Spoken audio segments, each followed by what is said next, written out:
എന്താടോ പറയാണ്ട് വന്നത്? ഒട്ടും പ്രതീക്ഷിച്ചില്ല കേട്ടോ. എന്തേലും കാര്യമുണ്ടോ? ചേച്ചി, എന്തെങ്കിലും കാര്യമുണ്ടെങ്കിൽ മാത്രമേ എനിക്ക് ഇങ്ങോട്ട് വരാൻ പറ്റൂ. ഇതെന്റെ ഏട്ടന്റെ വീടല്ലേ. അയ്യോ, ഞാൻ അങ്ങനെ പറഞ്ഞൊന്നല്ലോ മോളെ.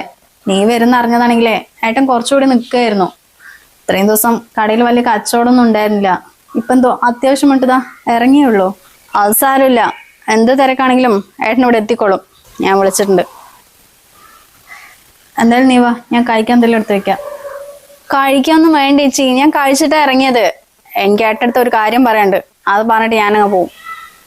അല്ല, അമ്മ ഹോസ്പിറ്റലിൽ കിടക്കുന്ന സമയത്ത് എന്താ നീ അങ്ങോട്ട് തീരെ വരാതിരുന്ന്? ഇവിടെ ഉണ്ടായിരുന്നില്ലേ? അതെന്താ ചേച്ചി ഇവിടെ ഉണ്ടായിരുന്നില്ലേ എന്നൊരാക്കി ചോദ്യം? ഞാൻ പിന്നെ എവിടെ പോവാനാ? എനിക്ക് നിങ്ങളെപ്പോലെ 3-3.5 വയസ്സുള്ള കുഞ്ഞൊന്നും അല്ല, 1 വയസ്സാവുന്നേ ഉള്ളൂ. അതിനെ വിട്ടിട്ട് ഞാൻ ഹോസ്പിറ്റലിൽ പോയി നിൽക്കാൻ പറ്റുമോ? എന്നാ പിന്നെ ഭർത്താവിനോ അവന്റെ വീട്ടുകാർക്കോ വന്നൂടായിരുന്നോ? ആരും അങ്ങോട്ട് കണ്ടേ ഇല്ല, അതുകൊണ്ടാ ചോദിച്ചു. എന്റെ ഭർത്താവിന് നിന്ന് തിരിയാൻ പറ്റാത്ത ജോലി തിരക്കാ. പിന്നെ ആ പ്രായമായ അച്ഛനും അമ്മയാണോ ഹോസ്പിറ്റലിൽ പോയി നോക്കേണ്ടത്? ഞങ്ങൾ കഴിഞ്ഞ ഞായറാഴ്ച എല്ലാവരും കൂടി അമ്മനെ തറവാട്ടിൽ പോയി കണ്ടിട്ടുണ്ടായിരുന്നു. ഒന്നാമതായിട്ടിന് ഇപ്പൊ തീരെ കച്ചവടം ഇല്ല. അതിനിടയ്ക്കാ അമ്മ ഹോസ്പിറ്റലിൽ അഡ്മിറ്റ് ആയത്. എത്ര പൈസ ചെലവായെന്നറിയോ? എന്റെ ഒരു വാള പണയം വെച്ചു, കൂട്ടുകാരൻ എൻ്റെ അധികം കടം വാങ്ങിച്ചു, എന്നിട്ടൊക്കെയാ ഹോസ്പിറ്റലിൽ ബില്ലടിച്ചത്.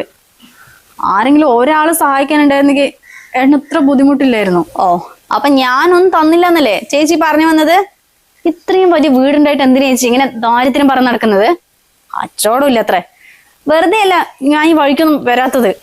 നിന്റെ ആവശ്യങ്ങൾക്കല്ലാണ്ട് എപ്പോഴെങ്കിലും നീ ഇങ്ങോട്ട് വന്നിട്ടുണ്ടാ? ഇപ്പൊ ഏട്ടനെ കാണണമെന്ന് പറഞ്ഞപ്പോ തന്നെ എനിക്ക് മനസ്സിലായി എന്തോ പൈസന്റെ ആവശ്യത്തിനാണെന്ന്.